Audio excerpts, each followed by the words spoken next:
വീട്ടിലെ പരിമിതമായ സ്ഥലത്തെ വിവിധ പഴവർഗ്ഗങ്ങൾ വിജയകരമായി വിളയിച്ചെടുത്ത മലപ്പുറം എടപ്പാൾ സ്വദേശി സജീഷ് ഡ്രാഗൺ ഫ്രൂട്ട്, അർസാബോയ്, കസ്റ്റാർഡ്, ആപ്പിൾ തുടങ്ങി വ്യത്യസ്ത ഇനം പഴങ്ങളാണ് സജീഷിന്റെ കൃഷിയിടത്തിലുള്ളത്. കോവിഡ് കാലത്താണ് സജീഷ് കൃഷിയിൽ സജീവമായത്.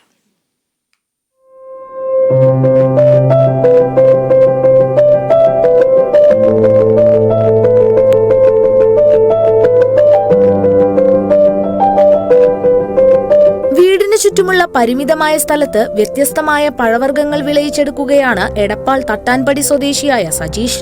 ആലങ്കോട് പഞ്ചായത്തിലെ പ്ലാനിംഗ് ക്ലാർക്കായ സജീഷ് കോവിഡ് കാലത്താണ് കൃഷിയിലേക്ക് ഇറങ്ങിയത്. പിന്നീട് പല സ്ഥലങ്ങളിൽ നിന്നായി വിവിധ ഇനം പഴവർഗ്ഗങ്ങളുടെ തൈകൾ സംഘടിപ്പിച്ച് നട്ടുവളർത്തി. കൂടുതൽ കൃഷി ചെയ്യണമെന്ന് ആഗ്രഹമുണ്ടെങ്കിലും സ്ഥലപരിമിതിയും സമയക്കുറവുമാണ് തടസ്സമായി നിൽക്കുന്നതെന്നും കൃഷി എന്നത് നിലവിലെ സാഹചര്യത്തിൽ വിനോദോപാധിയായാണ് കാണുന്നതെന്നും സജീഷ് പറയുന്നു. കോവിഡ് കാലത്താണ് ഇത് വീട്ടിൽ വെറുതെ ഇരിക്കുന്ന സമയത്ത് ഞാനും ഭാര്യയും കൂടിയിട്ട് മണ്ണുത്തി പോയിട്ട് ഇതിന്റെ തൈ മേടിച്ചിട്ട് ഒരു ഏകദേശം 3 കൊല്ലമായി. ഡ്രാഗൺ ഫ്രൂട്ടും അതേമാതിരി ബ്രസീലിലെ മരമുന്തിരി എന്ന് പറഞ്ഞ ജബോട്ടിക്കാവ ഇതൊക്കെ ചെറിയ തൈ കൊടുത്തിട്ട് കുഴിച്ചിട്ടാണ് ഇപ്പൊ അത് നിരവധി കായകൾ ഉണ്ടാവാറുണ്ട്. ഡ്രാഗൺ ഫ്രൂട്ടും ഒരു സീസണിൽ തന്നെ ഒരു 150-200 ഫ്രൂട്ടുകൾ ഉണ്ടാവാറുണ്ട്. ആ ഫ്രൂട്ടുകളൊക്കെ ഇവിടുന്ന് ആയി കഴിഞ്ഞാൽ ഞാൻ പഞ്ചായത്തിൽ കൊടുത്തിട്ട് എല്ലാവർക്കും എന്റെ കൊടുക്കാറുണ്ട്. പിന്നെ മമ്മൂട്ടിയുടെ വീട്ടിലുണ്ടായ അരസാബോയി എന്ന് പറഞ്ഞ ഒരു ഫ്രൂട്ടാണ് മമ്മൂട്ടി ഫേമസ് ആയത്. മമ്മൂട്ടിയുടെ വീട്ടിലുണ്ടായിട്ട് മമ്മൂട്ടി അതായിട്ട് ജ്യൂസ് ഉണ്ടാക്കി കുടിച്ചിരുന്നത്. അതുകൊണ്ടാണ് ആ അർസാബോയി അത് ഇവിടെ ഫ്രൂട്ടിന് വീട്ടിലുണ്ട്.